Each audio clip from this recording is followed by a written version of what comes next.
Hi, welcome to this video. Quick follow-up video on the old school dub one that I filmed a couple of days ago. A couple of people asked me how it was all wired up and put together. We did an old school dub, not a new school. I think there might have been some confusion there, but 70s style. If you go and check out Mad Professor, Lee Scratch Perry, all those amazing pioneers of dub, that kind of invented the extended remix, to be honest, way back then, you'll see what I mean. So mine was a very poor imitation of that, but I'll give you a quick rundown of how it worked. Basically using the Deluge and a few bits and pieces around it. The thing about dub is it's all about really mixing the mixing desk, basically playing the mixing desk, running the effects through it in real time over other stuff. Now the Deluge only has two outputs, stereo outputs out the back. So you're fairly limited in what you can do. You really need to split it up into, 7 or 8 outputs that you can fire off effects on the fly and mute in and out.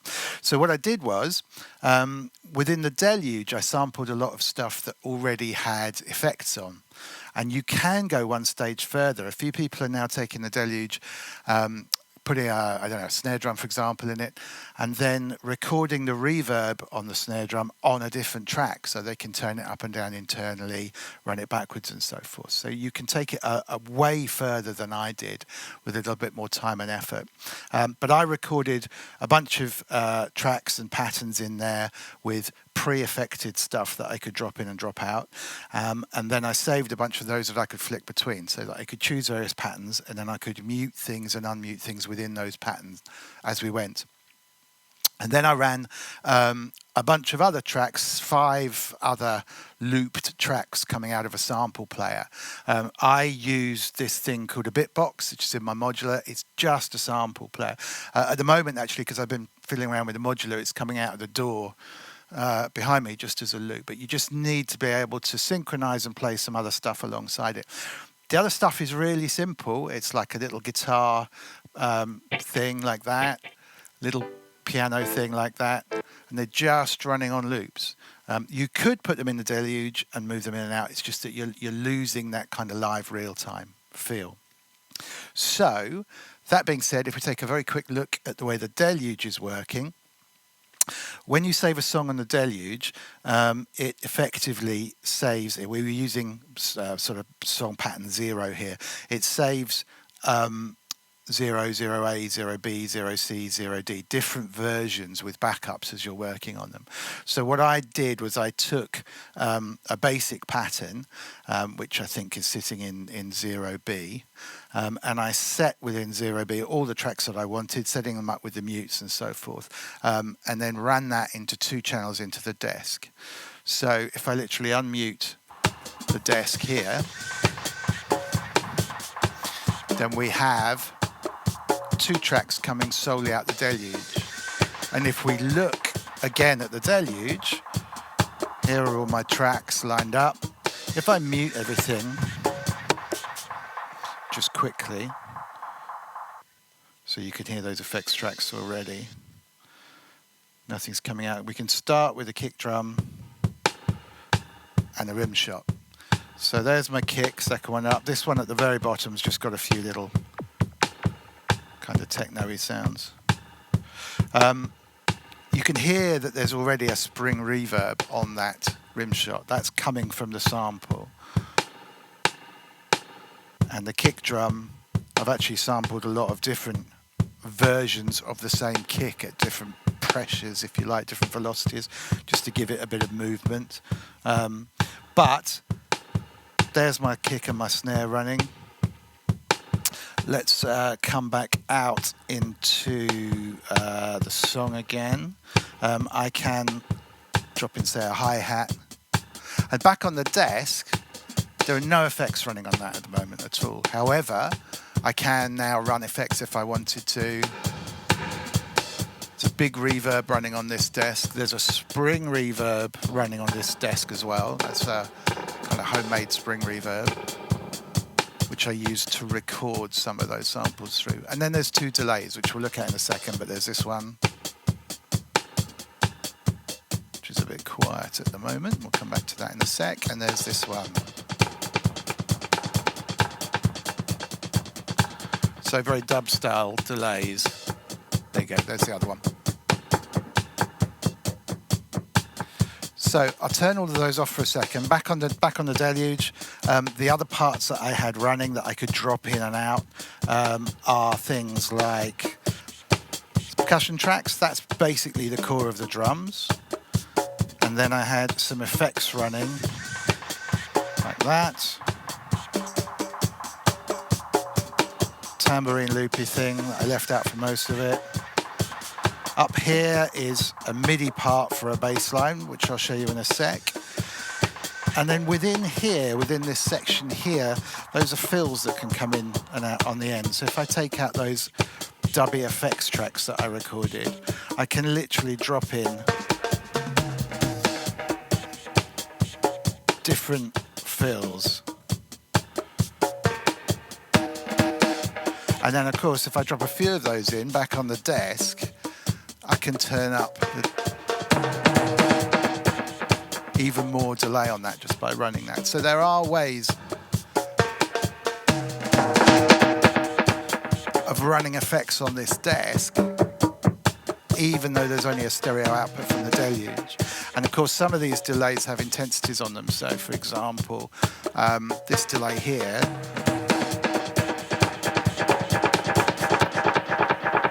I can ride that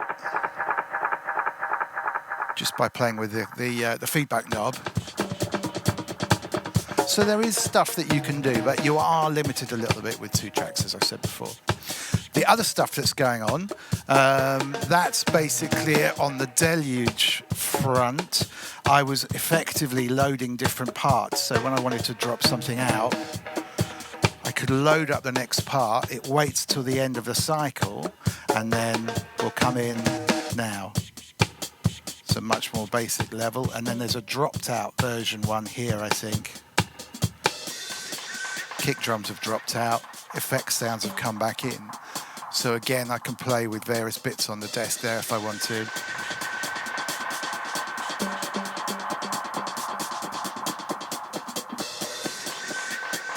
All that kind of stuff. And then when I'm ready to drop to the next part, bring it back to C. There you go. So let's drop that out for a second. The other stuff that's going on, I've got a bass line.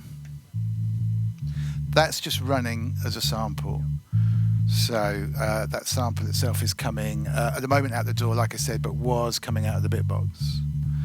I've got a vocal. That vocal again is free running. It's actually coming out of a thing called a Morphagene that's there. So if we just take another closer look at this rack in the corner, I tend to use my modular rack more as effects than a synthesizer, to be fair. But on the left here, this is called a BitBox, and it's an 4-output sample player with 16 slots for samples. And so I had that running little loops in synchronization with the Deluge, and also I had it set up to fire one-shot triggers, so I can reach over and I can hit that kind of stuff. And also there was a few little brass stabs. So again, I could literally reach over while I was playing and just fired some of that stuff off. This is a Morphagene here. That's got the vocal coming out of it. So that vocal, you can see the level just here.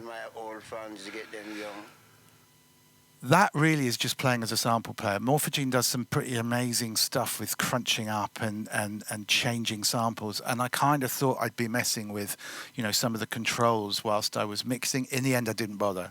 So actually, this is literally free running a vocal that I've recorded that just sort of sits there and goes round and round, not even in time or in synchronization with the track.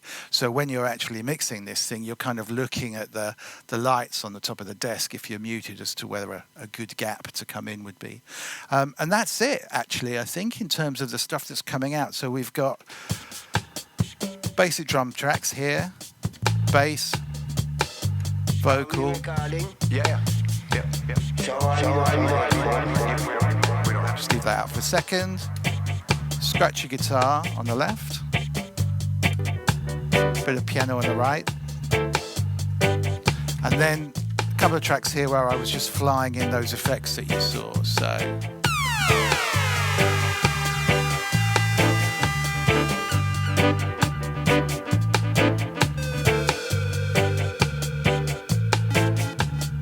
And then you can literally run through the whole track, drop things in and out, be changing stuff on the Deluge and playing with those effects. So we take a really, really quick look at the effects that we've been running. Like I said, main big reverb, you can use anything you want really. That's just an outboard long type of reverb. You tend to put it on things like the vocal. Take that delay off for a second. Or on things like that piano. Then the second reverb that I've got, like I said, is a spring reverb. That's probably one for another video, but it literally is an eBay style spring reverb that you can get very simply from any guitar retailer, guitar amp retailer on eBay, and a preamp. And then you can do all sorts of crazy stuff with that. And then the two most important things, the delay, both of them. The big one is here, hopefully you can see that. This is a Roland Space Echo pedal version. It's not as good as or as expensive as the original Roland Space Echo, which is a pretty awesome machine. Doesn't sound as good, but it's not half bad. It has a built-in spring reverb emulation bit, which isn't actually that good, but the delays and echoes are really good. So like I showed you before, if you turn up the feedback, the whole thing will start regenerating to the point of distortion after a while. But you can, there you go, just a bit of distortion, but you can play that quite nicely. So if we take, say, that piano, I can literally play with that, keeping the whole thing running. And then when you start doing that with drum fills and so forth, you can get some really good effects. That's still running, right? I've muted everything else. As soon as I turn that feedback down, it'll just disappear. And then the second delay that I've got is this pedal hidden around the corner of the mixing desk, which is a Minifooger, a Moog MF delay, the Minifooger. Now that is much shorter. It uses these Bucket Brigade chips in there. So the longer you set the delay, the darker, duller, I suppose it sounds. Dull in a frequency sense, not an exciting sense. So again, if we take, let's just do that piano again. There you go. You can hear it. Let me turn the feedback up a bit.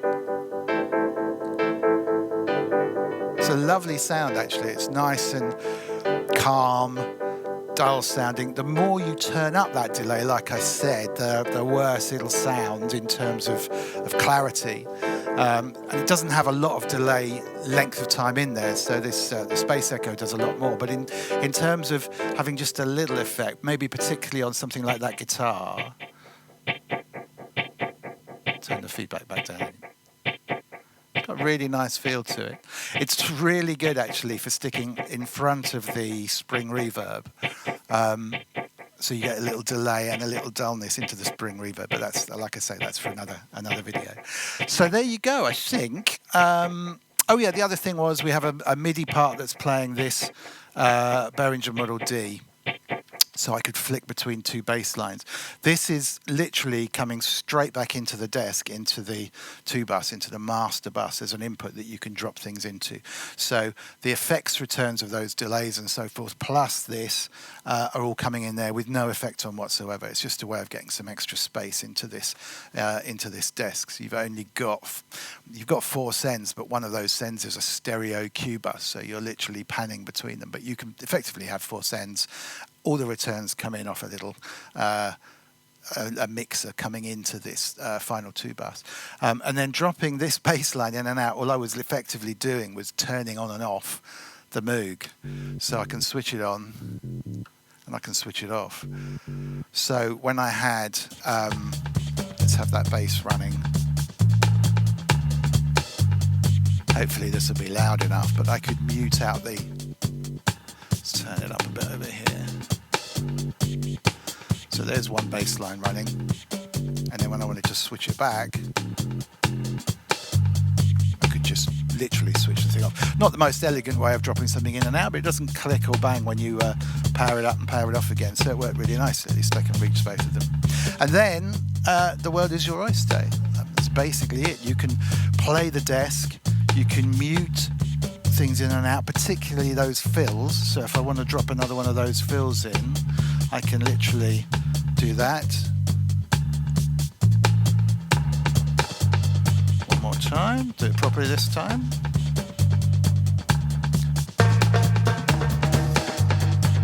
And then they're out again, and then I can drop in anything else that I want. So people who hear you look at all the things you're young.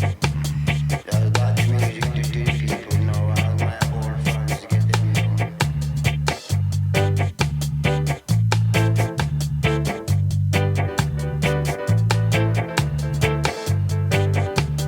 The other thing I tended to do with things like the vocal is I use the fader rather than the mute,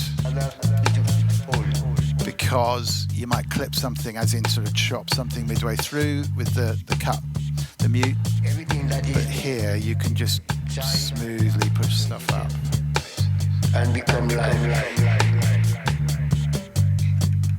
and become real live, extremely empty. Everything that